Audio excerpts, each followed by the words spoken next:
I want to focus my questioning on Mr. Dorsey and on Twitter.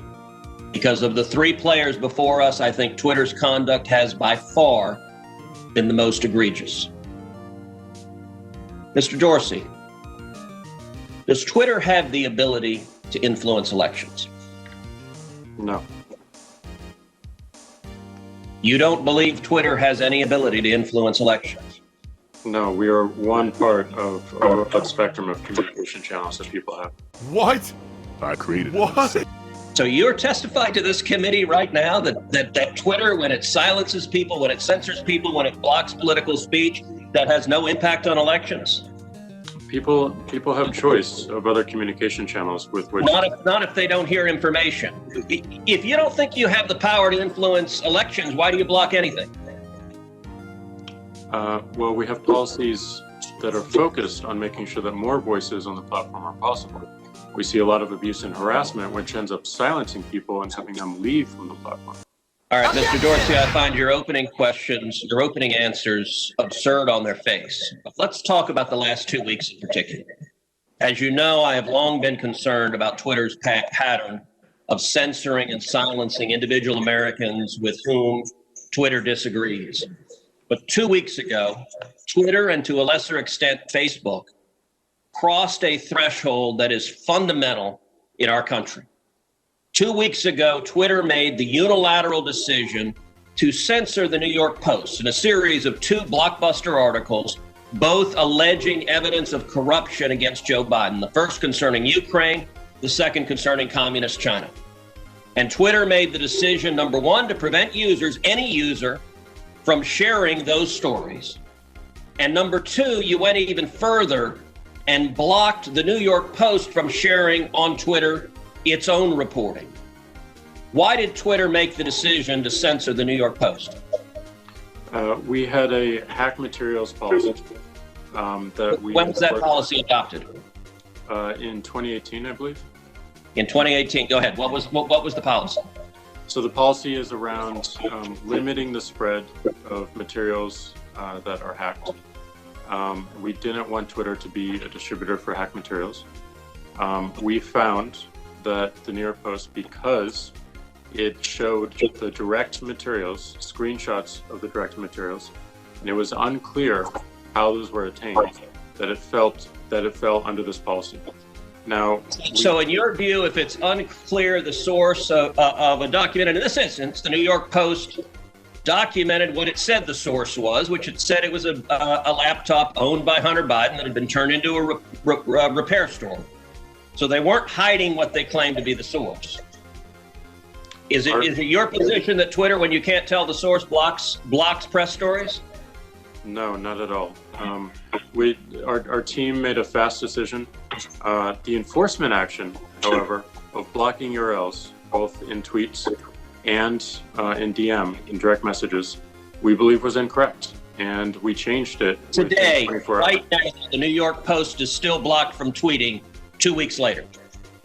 Yes, they have to log into their account, which they can do at this minute, delete the original tweet, which fell under our original enforcement actions, and they can tweet the exact same material from the exact same article, and it would go through.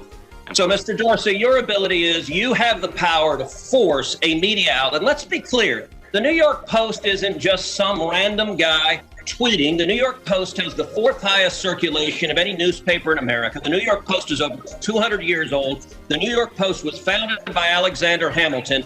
And your position is that you can sit in Silicon Valley and demand of the media that you can tell them what stories they can publish, and you can tell the American people what reporting they can hear. Is that right?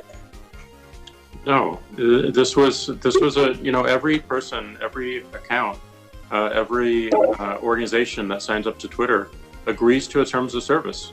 Terms of service is so public. Media outlets must genuflect and obey your dictates if they wish to be able to communicate with readers. Is that right? No, not at all. We recognized an error in this policy, and specifically the enforcement. You're still blocking their posts. You're still blocking their posts. Right now, today, you're blocking their posts. We're not blocking the post. Anyone can tweet. Can the New York Post post on their Twitter account? If they go into their account. No is your answer to that. No. unless they genuflect and agree with your dictates. Let me ask you something. You claimed it was because of a hacked materials policy. I find that facially highly dubious and clearly employed in a deeply partial way. Did Twitter block the distribution of the New York Times' story a few weeks ago that purported to be based on copies of President Trump's tax returns? We didn't find that a violation of our terms of service and this policy in particular because it was reporting about the material. It wasn't distributing the material. Okay, well, that's actually not true. They posted what they purported to be original source materials, and federal law, federal statute makes it a crime, a federal felony, to distribute someone's tax returns against their knowledge. So that material was based on something that was distributed in violation of federal law, and yet Twitter gleefully allowed people to circulate that. But when the article was critical of Joe Biden, Twitter engaged in rampant censorship and silencing. And again, we recognized errors in that policy. We changed it within 24 hours. This is. But you're still blocking the New York Post. You haven't changed it. We have changed it. They can log into their account, delete the original tweet. You forced a Politico reporter to take down his post about the New York Post as well. Is that correct?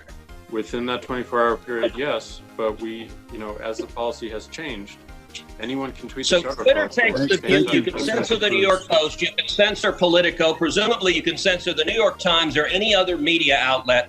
Mr. Dorsey, who the hell elected you and put you in charge of what the media are allowed to report and what the American people are allowed to hear? And why do you persist in behaving as a Democratic super PAC, silencing views to the contrary of your political beliefs? Let's give Mr. Dorsey a few seconds to answer that, and then we'll have to conclude this segment.